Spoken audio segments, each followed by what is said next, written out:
Okay. Um, okay, so well, let's get the show on the road. Okay. So, hi everyone. Welcome to this month's webinar.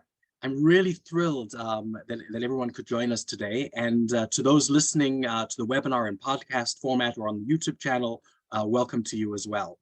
My guest today, he and I go back more than 25 years together. We weren't only in college together, we also volunteered on the same ambulance squad and frankly survived 9/11 together. He's also my go-to person when it comes to any technological questions. You know, with that intersection of technology and the not-for-profit world is really just, that's his bailiwick to a very large extent. I'm really excited for him to share his vast knowledge and experience with everyone today. So Eric Andron founded M.I.S. Support in 2003. I think, Eric, you were still in college at that time, if I recall. No, actually, I already had moved by that time to. Oh, okay, got it. startup. Okay, Yeah. okay. So I am mistaken. But since then, he's really built a company into a full-service firm delivering outsourced IT and cybersecurity services. But you know what? Instead of me reading his entire resume, I'm actually going to ask Eric to tell us about what he does. Eric, welcome. Thank you for being on the webinar today, and please tell the audience a little bit about yourself. Sure. Thank you, Ryan. Thanks for having me. A little bit to understand about myself. I'm a computer science major. I started engineering in 2003, starting a company called M.I.S. Support. Basically moonlighting for clients that were looking for a higher level of IT. So I had my day job, and then I went ahead and I was moonlighting for clients, and that kind of grew so fast that my house could not handle all of the servers, the racks, the computers coming in, and you name it, all those things. And I started M.I.S. Support as an outsourced IT solution. The idea behind it was that companies weren't going to be locked down to having individual employees in their offices, and basically built a business where we would offer an outsourced IT department to small to medium-sized businesses. So they outsourced all those things to us. As the years went on and we got larger and larger and larger, we had to meet the needs of our clients, such as cybersecurity, such as asset management, such as risk management, you name it, we kind of do it. We don't do programming. I'll just throw that out there. We don't do web development. We don't build your favorite websites. That's not what we do. We do the day-to-day business integration in terms of IT, making sure that companies purchase and use the right solutions that meet the business needs. So that's just a little bit about myself. I'm happy to, Ryan, either open the floor or go ahead and you can start questions that you have, whichever. Yeah, so right. So I certainly have a number of questions, but as I mentioned before, Sure. you know, everybody's more than welcome to jump in if you have questions along the way, if you want clarifications from Eric or what have you. And by the way, one of the points I just want to make to start off, which I think is really important, you know, Eric has in his introduction was referring to companies. You guys are companies. You may be not-for-profit companies, but you are companies nevertheless, which means that you need that infrastructure and you want to have that infrastructure in place across multiple aspects of your not-for-profit business. So again, we'll talk about that at another time. But you know, let's jump in with my first question for Eric. You know, almost every organization that RH Strategic consults for, providing strategic development and fundraising guidance, has their quote-unquote IT guy. And I want to know what are your thoughts on organizations having such an employee in place, and is it always effective? You know, what kind of qualifications do these quote unquote IT guys typically have, and do they really benefit their organizations in the right way? It's a great question. So I think that there is this idea that that one guy can know everything. And I think it's something that a lot of schools, I'll just use them as an example, a lot of schools do this where they have like a computer teacher that they throw the computer teacher into being like the network, set up the network and set up the Wi-Fi, set up the mobile device management systems, whether iPads, Chromebooks, and things like that. The thing is it's great to have a person on the ground. It's always important to have somebody that's there. But I think one of the problems that companies have is that hiring one person to do a job of many is very difficult. Usually what ends up happening is something gives, whether or not that's quality, whether or not that's, security, whether or not that's, funds, whatever it comes down to. And what ends up happening is that companies don't usually have, and I use the word now broad, as Brian, you were saying, companies, because everybody is a company, organization, whichever way you want to break it down.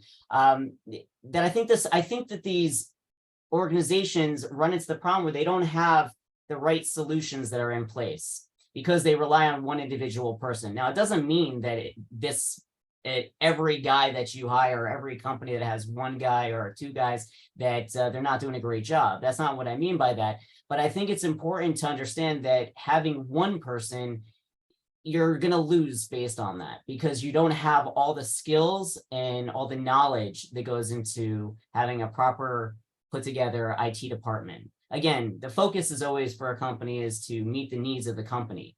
If the company is an organization has data, then you want to make sure that the person that you're hiring understands the ramifications if there's a data breach, and how to handle if there's a data breach, how to deal with the asset management, how to update and patch all the workstations. So you're never going to have one guy that's going to be able to do all those individual pieces that goes together. Ryan, does that answer your question?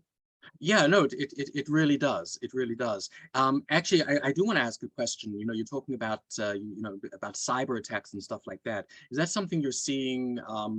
Are smaller organizations set up to be able to respond to situations like that? I mean, you hear about major hospitals that ransomware has taken over their entire systems. Are you seeing that on the smaller scale as well? Of course. You're seeing a lot of that happening from the ransomware that's gone out there. You have to understand that it's obviously it's going to be more profitable to hit a larger organization like a hospital that has millions and millions of dollars that they could theoretically pay for ransom. The smaller organizations, not necessarily true, but today what's happening is we're seeing that it's not always for money, it's also for destruction. So what happens is you have smaller organizations that don't implement the proper tools and solutions into their organization because it's not obvious to do it. Nobody in the organization said they need to. It's not on the forefront. It's not like physical security where you need to have a physical, security guard sitting there with a gun. These things are all, visual. So when you go into any organization and you see a guy sitting in the front, saying, let me, open your bag, let me look in, and he's got a gun, he's got the whole vest, he's got the whole getup going, you can see it. So it's tangible to people. The virtual part of the risk or, the risk management for cyber, people usually don't see it. So yes, so cybersecurity, when it comes to small organizations, is usually forgotten a lot of times because it's not part of the budget.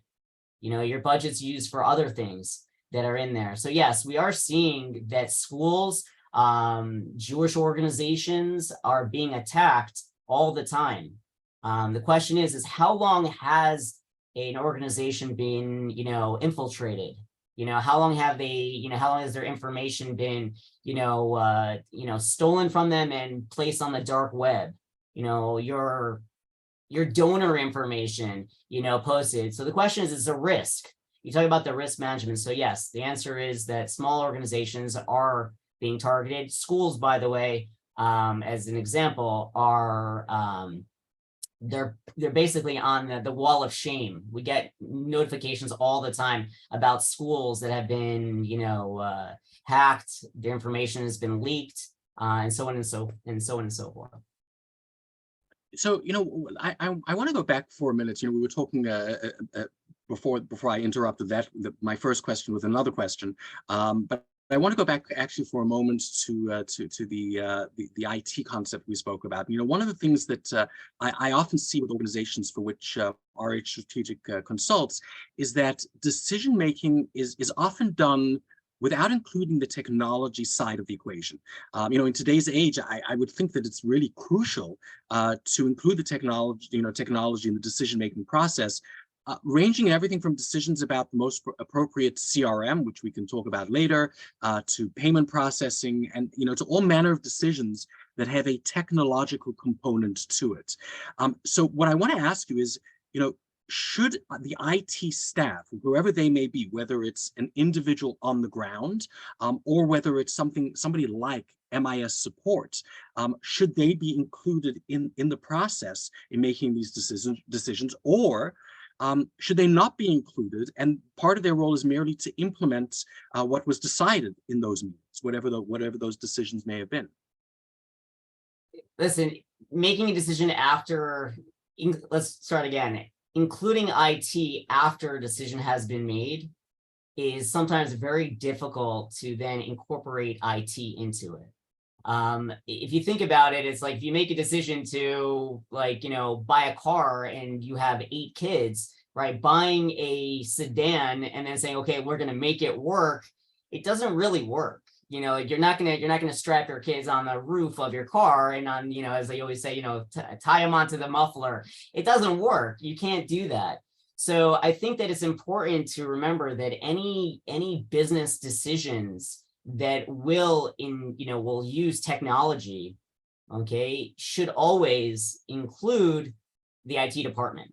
Why? Because the IT department can say, listen, that's a great idea. Let's figure out a way to achieve that goal. Because if you can't achieve that goal, let's say, for example, we have an organization that purchased an application. They take pictures of, like students and such. And what they do is this information is being sent directly to, overseas. Question is, does that organization understand that there's a risk to that information? Does that information could be leaked anywhere, and Yankel's picture, Rivka's picture, Rivka's information, Yankel's information could be all over the world, and nobody knows. So the question is when making decisions for an organization, you should really think about it, whether or not you should include the IT department when making those decisions. Got it. Understood. Yeah. So let's actually move on to part of the decision-making process itself. And what I really wanted to talk about for a couple of minutes is actually budgeting. An organization has their budget in place. The professional leadership presented the budget to the board.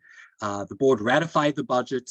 But as we know, in every organization, in every not-for-profit organization, there's only a finite amount of money to go around.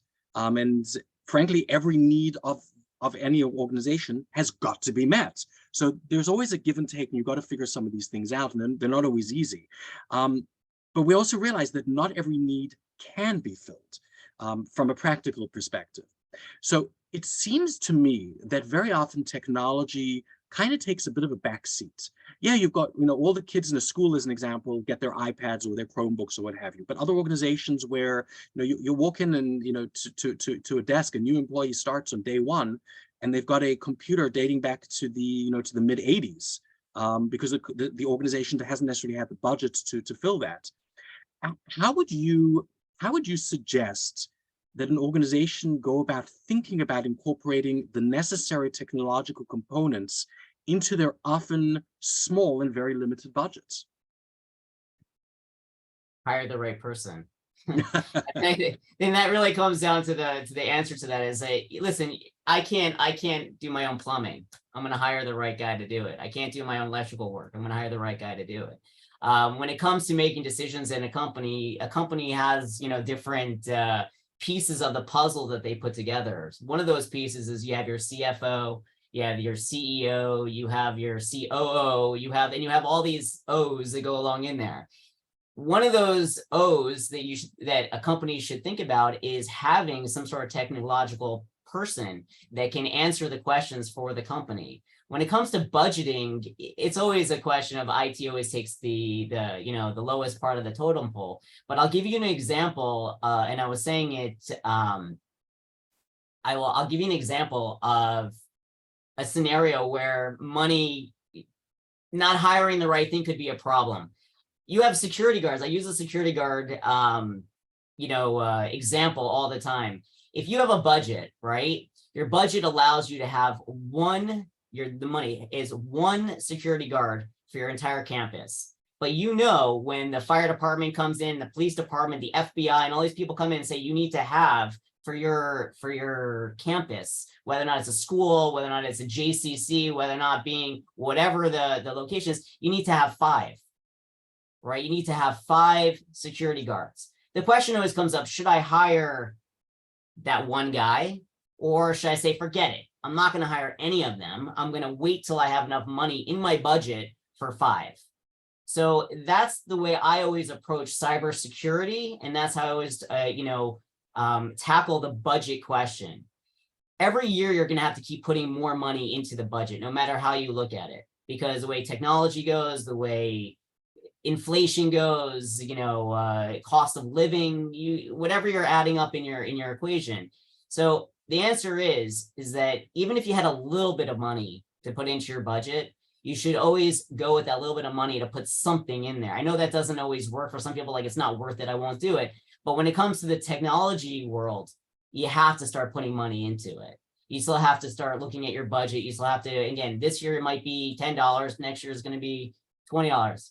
Bigger numbers, but you get my drift of where I'm saying, and the year after might be 30, 40, 50 as you go up there to meet your 5 physical, security guards, if that makes sense.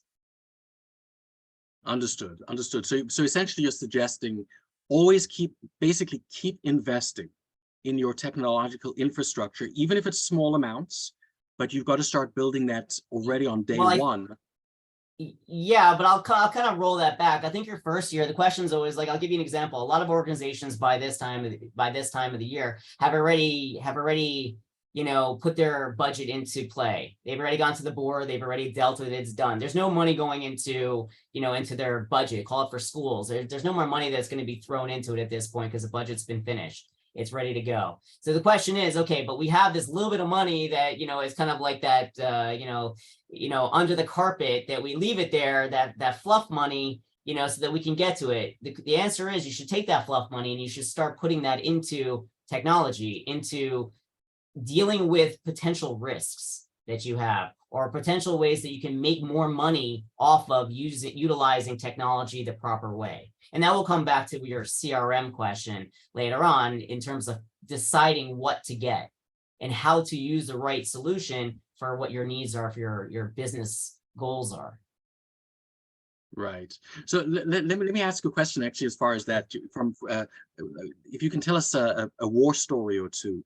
Have any of the organizations that you've that you work with not necessarily invested where they should, because they didn't necessarily listen to your advice, or they only reached you after they'd already made decisions a couple of years before, that really negatively impacted them and their ability to run their operations? I mean, like, I'm sure there must be some crazy stories out there of situations where things just really just didn't work. There's tons of stories where that's the case. I can give you 2 great stories. One of the stories is that a school the school has a wireless implementation, for other students to be able to do whatever they're doing, in terms of being on their iPads, being on their Chromebooks and such. And the school decided at one point to allow the students, the high school decided to allow the students to bring their cell phones, and let their phones go on the infrastructure. Obviously, there's a question of why would you do that? There's a question of, again, we could talk about that as another time, what the reasoning behind it was. But we told them that that's definitely going to be a problem. What happened was one of the students decided, well, he's going to be smarter than the IT department. So he went up against the IT department as far as creating what's called, he basically was taking over and hacking or trying to hack in to the access points. Now, we let the school know that that's going to be a problem and that they should implement proper, tools and controls to handle that. And they decided that it wasn't worth it for them. Well, that basically caused their entire network to go down for days. Why? Because what happened was the person, not to get too technical, but they basically mimicked what one of the access point does, and caused all the students to then go ahead and move over to their access point. Okay, and was causing this called a man in the middle. Is causing this. Now, we found the person, and it's funny how we found the person. We found them actually on camera, because we had access to the camera system, and we basically narrowed down the signal of the actual student, and we found him, and we watched him move, and we figured out based on the signal strength, and we found him. And I can't tell you what happened with this student, but I can tell you that it wasn't a very good outcome for him, and he was pretty scared when he was, I can tell you that, he was pretty scared when that happened. So that's one scenario where if the school implemented the proper implementation, a lot of these things would not happen the way they happen. Now, we have other stories that come up. We have, just as it's because it's global, we have tons of YMCAs that we do work for. And I can tell you that one of them had major issues where they just left their network wide open. We got a call to come in and figure out what was going on. Well, their network wasn't segmented properly, and they had every day around the same time, the same person would come to the gym, okay, and would be playing around on his devices. And and I don't know how he was doing, but he was basically on like the treadmill playing around with the network. So you have scenarios where if you implemented things correctly, you wouldn't have these scenarios come up. I'll even give you one more. We implemented a cybersecurity awareness program for a school. And I'll tell you, a couple months ago, we got a message saying that they want to get rid of it. I said, why would you want to get rid of it? Well, the head of the school, okay, got caught in it. And he clicked on a link. Okay, and he didn't want anybody to know about it, because the reports of this go to the executive director. Okay, so he got caught. So he wanted to stop the entire program right away.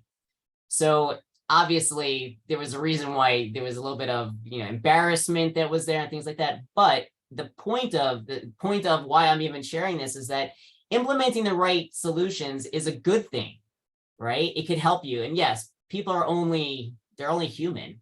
So obviously, if you're only human, you can only do, things happen. And trust me, in the world of IT, plenty of IT guys make mistakes. They fall for things like that. But the idea here is to implement the right tools and solutions and controls into your organization so that your organization runs as smooth as possible.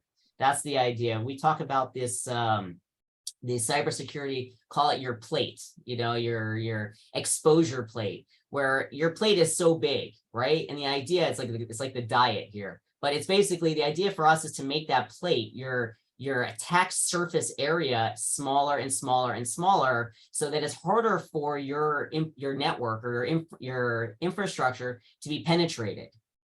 If I don't put any controls in my organization, then my plate's really big.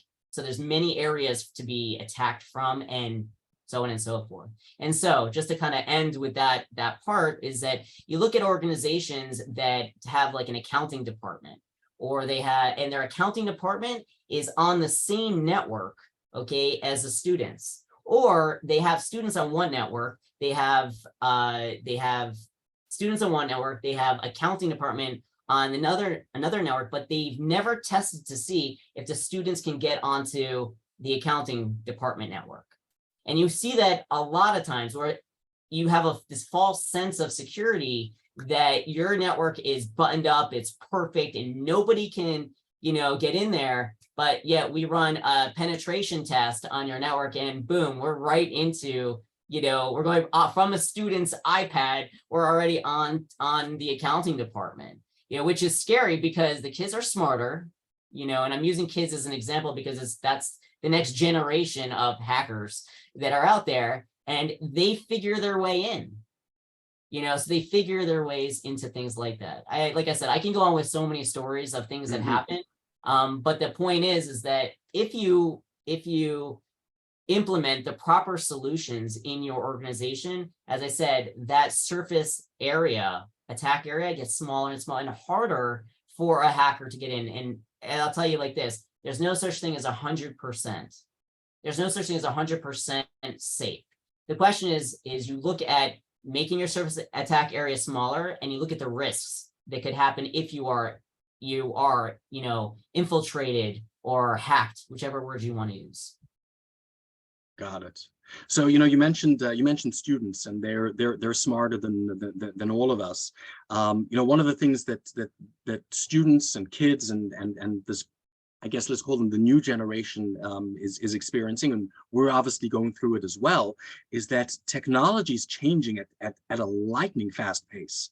How would you suggest that organizations approach the latest technology, or is it safer perhaps to not chase after the next shiny piece of technology and wait until its usefulness is proven? And how do organizations, and I would argue in this situation in particular, schools, universities, and other educational type of institutions, how would they demonstrate that they are on literally the cutting edge of technology, that's something that their constituents expect and demand of them, without breaking the bank, of course, but also making sure that they're doing it in a very strategic way. So implementing the newer technology without running the risk of damaging their organization. It goes back to the answer earlier as hire the right people. Because I think it comes down to, as I was saying, organizations can have one person working for them. They expect that person to be able to handle, you name it, throw anything you can possibly throw at this person, and assume that that's going to solve, all your problems. I think it's important to, anytime picking any solution out there, you need to, and in any industry that you're in, is to ask the question of, what are you trying to achieve? What are your goals? What are the business goals? Is this going to be good for the company? If it's a sales, is the right sales tool? If it's, HR, is it the right HR tool? If it's accounting, is it QuickBooks? Is it Quicken? Is it, you name it, whatever the solution is that going to meet the needs of the school? So back to the question of, how do you know which solution to get, is really understanding you have to have the right person who can do the legwork and the due diligence to figure out what the solution is. Best practice, is the solution meeting the right, goals of the company? Has this solution been, vetted? Has anybody looked into it? Has they been audited? Do they have, proper compliances that they follow in terms of data storage, like all these questions? And it's not just shoot from the hip, because like I said, most companies do just shoot from the hip. They're like, oh, that's a great solution, just go for it, but not understand what the ramifications are. What are the risks to using that solution? And again, that comes to the budgeting, that comes to the right person to hire, making sure that you have the right people that can answer the question, and not only asking that computer guy who knows how to use a laptop and he's cool because he has a Mac, that things like that, because that's how people look at it. So I hope that also was a good answer to what your question was. Yeah, absolutely. Thank you. Yeah. I want to go back. The story that you told earlier was actually, I thought, kind of interesting. And you do experience that. I worked at a school a good number of years ago when I first got started in the development world, where the quote unquote IT guy, as we spoke about before, was constantly afraid that the entire infrastructure that the school had built their systems on, including their website, everything was connected to the website in different ways. It was set up horrendously, and he was constantly petrified that that entire infrastructure would crumble if he made any major changes, or any even minor changes. And the school was pushing him and pushing him to make additional changes and to do stuff. And eventually he reached the point where he said, guys, I cannot do this. It's too risky because everything's going to fall apart. So with that in mind, I want to ask you what you see as some of the biggest mistakes that organizations make as far as their IT infrastructure is, And what can or should they be doing to avoid such costly mistakes? I feel like I'm going to say the same thing again. Hire the right people. Yeah. No, but the idea here is like this. A lot of organizations push the IT. They push them. They're like, we have a goal. We need to meet that goal. And this is the amount of money I have for you. Make it happen. Right? That's it. And what happens is I always hear this a lot. It's like, well, somebody on the board, their son is an IT guy who went to Yeshiva University, and he now has a job working for like the greatest company in the world. And he says, you should do this. That's usually how I always hear like these stories that come up. I think the mistakes that companies make is that they do shoot from the hip. They do. And I use that a lot, that word, shoot from the hip, because that's what they're doing. They're just like, quick, let's just get it done just to say that we got it done. But that's not always the right solution. And that's, like I said, that's like when you make the decisions and try to go back and try to fix it later, it's really hard to do it. Okay. We have right now a financial company that they do a lot of money transfers. That's what they do, international, money transfers, and they're bound by certain compliances and rules and regulations that they need to follow, whether or not being PCI compliant, in the medical field, it's HIPAA compliant, and there's different compliances. And because that they're overseas, they have also the EU compliances that they have to follow, even though they're located in the States. And one of the problems that they have right now is they're trying to do a big project, and they just got audited. Okay. And they have to fill out this entire thing. And they said, well, okay, Eric, what do we do in order to meet all those requirements? I said, this means that we should have had this conversation 3 years ago and completed that conversation, because now, in order for you to fix everything that you've done all the way up till now, you really have to start from scratch. Like, you're right, we should have done it back then, but now you have to fix things. So now we have to take baby steps on how we're going to achieve the business goals, because they have a solution that they need to continue. The business must go on, right? They have to continue doing business. So how do you continue doing business, okay, when now you have to go back 3 years? So now from the IT side, we are now strategically figuring out, okay, if we take this over here, we rebuild that, and we go and we come up with this, and we have to still keep, the compliancy part of it, and, the cyber attacks, and we have to, it gets very, very, very complicated to fix. And that's why I'm always saying, when people make the mistakes in organization, is that they're saying, well, we just need to do something. Right? I'll give you another great example. We have this company that has a sales team. They open up a brand new sales team of I think 10 to 15 people. They want to deploy out to these 10 to 15 people. They want to give them out phones, right? But according to the way they do it, is they want each person to have a phone, to take their phones and have it on a mobile device management system to be able to control and manage them. Well, here's the thing. So I said to them, what are you trying to achieve by managing them? Like, what are you trying to get to? They're like, well, we want to be able to manage them. I said, okay, can you just define what you want to do to manage them? We want to have control of them. I'm like, you're still saying the same thing. You're not saying anything new. Rather, you just keep saying the same exact words. I said, what are the tasks from the business side? What are you trying to do? They're like, well, the guy who's in charge of sales, he wants all his guys to be able to have phones. And from the business side, we want to be able to manage them. I said, great, I hear you. You still haven't answered what you want to manage. Like, what are you trying to do? So now we have all these phones on a mobile device management system. What do you want to do? So what they did is they deployed all these phones, and now they came back to us and saying, hey, how can we deploy this? How can we do this? I'm like, well, we should have thought about that beforehand, because now if we change anything, now you got to train all of your salespeople again. So your goal was to send all these salespeople out to the field, okay, to do their job. Okay, and you want them to sell, and you want them to have the right tools in their hand to be able to do their job. But now what you did is you sent them out there. They didn't have the right tools. Now you want to give them the right tools, and now they're upset at you. They're mad because now you've taken away some of the things that they became accustomed to, because you locked things down. You made it more cybersecurity, friendly. You locked it so they can't use it. So I'm saying that back to the question of what do organizations do that they aren't necessarily the smartest, is that they shoot from the hip. Think about the goal, where you're trying to get to, and then from there, build out the right solution from there, and therefore everything will work. Not 99.9. We'll give you that one, not 100%. Got it. right? Got So it. yeah.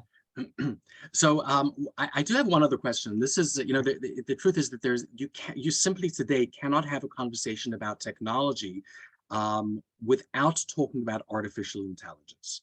And by the way, that question was not generated by ChatGPT. It was a question that I actually came up with myself. But what are Okay. your thoughts on artificial intelligence? I I think that it's a great tool. I think it's something that we need to watch and be careful. I think that there are certain parts of like Chat GPT that work great, and you can use any of the other AIs that are out there, but let's just focus on the Chat GPT. I think we have to be careful what we're feeding it. We're feeding a lot of information. And I'll just give you an example. We also use Chat GPT for certain things. But I am more cautious today about how I log into Chat GPT, with which account that I log into. What information that am I posting there is my question. For example, if I'm writing, just as a simple example, because I see this happen, if I'm writing a letter, okay, to a donor, okay, and I take that entire letter, right, and I post it into ChatGPT and I say, rewrite this and make me sound smarter, right? That's what people do, right? And I press send. Well, who has that information now? Now you've connected your email address. Okay, so if you use your corporate email address, then they know that your organization, what you do now. They know what type of what you do. Just use that as an example. And they also know who your donor is. So it would be smart to log into ChatGPT or any of these AIs that are out there. Okay, and when you log in, to use a Gmail account, right? Again, who's the they? What do you mean? Who is the they? You're saying they Who's now the have they? your information. Who is Well, they? you understand that you're That? feeding that's what I'm saying. You're feeding ChatGPT database with information to make it smarter. That's the who whole has idea access to behind this. information? Who has access to that information that you're feeding them now? Well, let me ask you a question. If ChatGPT got hacked, who has your information? They. So they could be, they is that global they.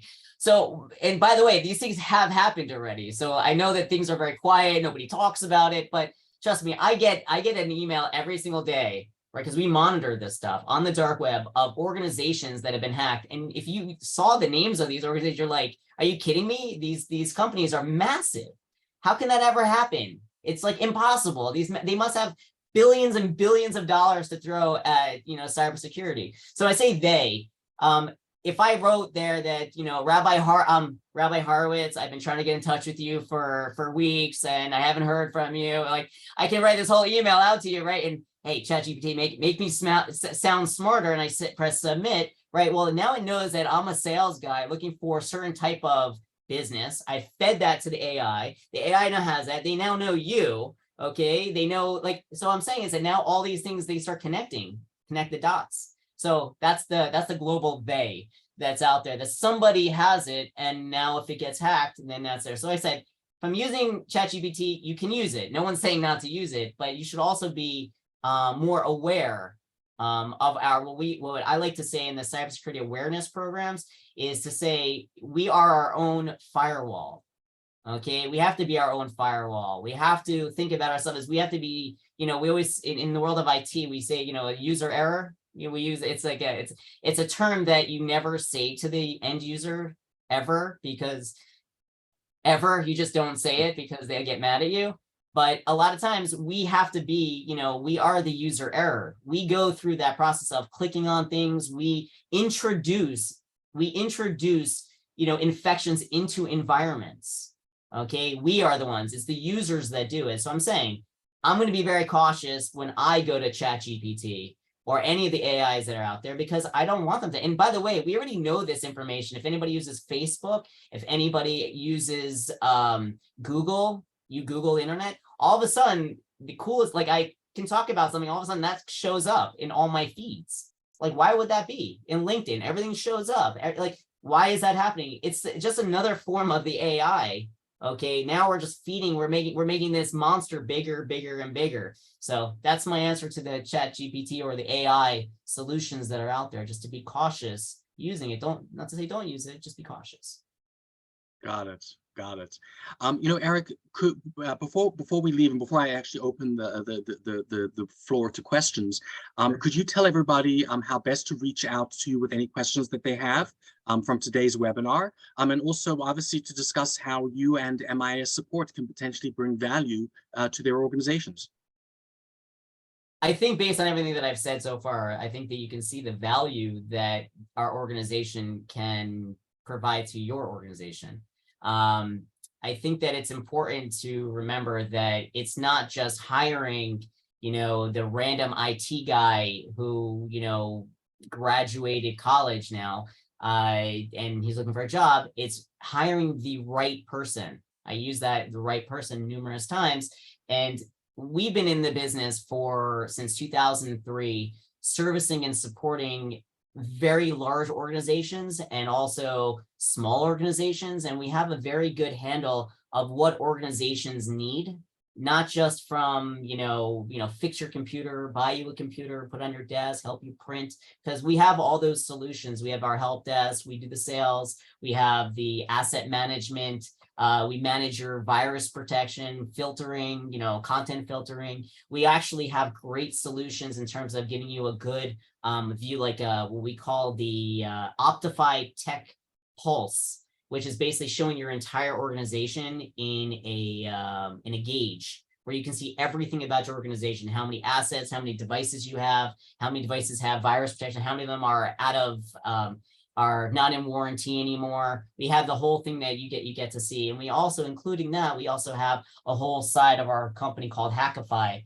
which is the cybersecurity end, where we do internal pen testing. And basically, I don't want to go through all of the actual ins and outs of the solutions, but we have all the solutions that your organization would need when it comes to the asset management, help desk, and all that, including the cybersecurity side, and making sure your organization's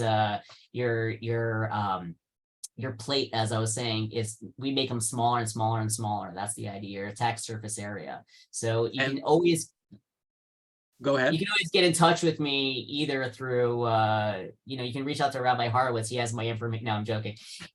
You can reach me by, either going through, you can get it from Ryan, or I can post it. Ryan, maybe do a follow-up after this. I don't know. But my email address is eandron, EANDRON @MISsupport.com. That's 2 S's and 2 P's.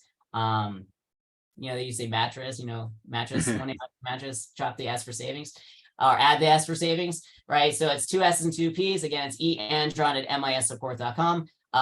We have service and support. I would call it, we have an office that's in Florida. We have representatives throughout the world. I currently am up all the time, so you can always get in touch with me should there be any need. But I'm actually located in Israel, if that helps anybody. So we have service around the clock most of the time, except on Yom Shishi. No, I'm joking. Yom Shvi only. But that's Shabbat for those who don't know, which everybody with the beards. So, but at the end of the day, always reach out if you have any questions for me. I'm happy to open the floor to any questions people have, because I know people do have questions. So please, yeah. Any questions? So as I said, you can, as Eric said, you can reach him at eandron @MISsupport.com. But if there are any questions, I'd like to open the floor. Sure. I know that we did get a question in advance of the webinar, and I was actually from someone who it turns out couldn't make it. It was actually asking a question we already answered, was new trends in technology.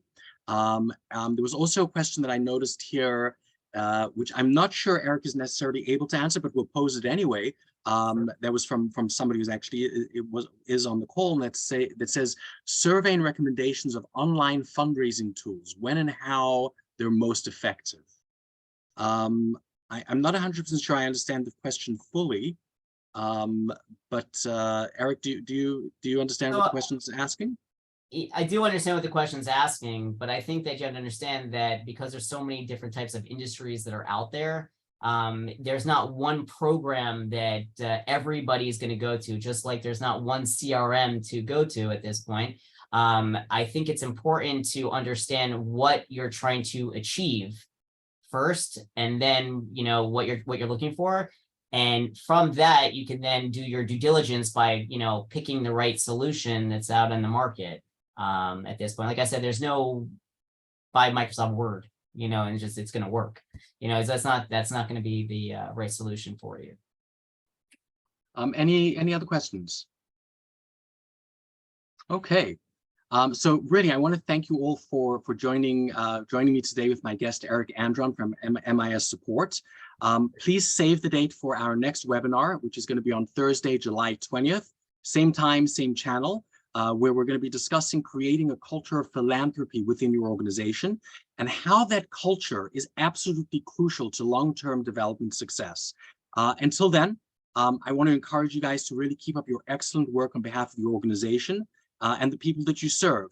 There's no question in my mind whatsoever that you are making the world a better place, and I want to thank you for that, and thank you again for joining us today.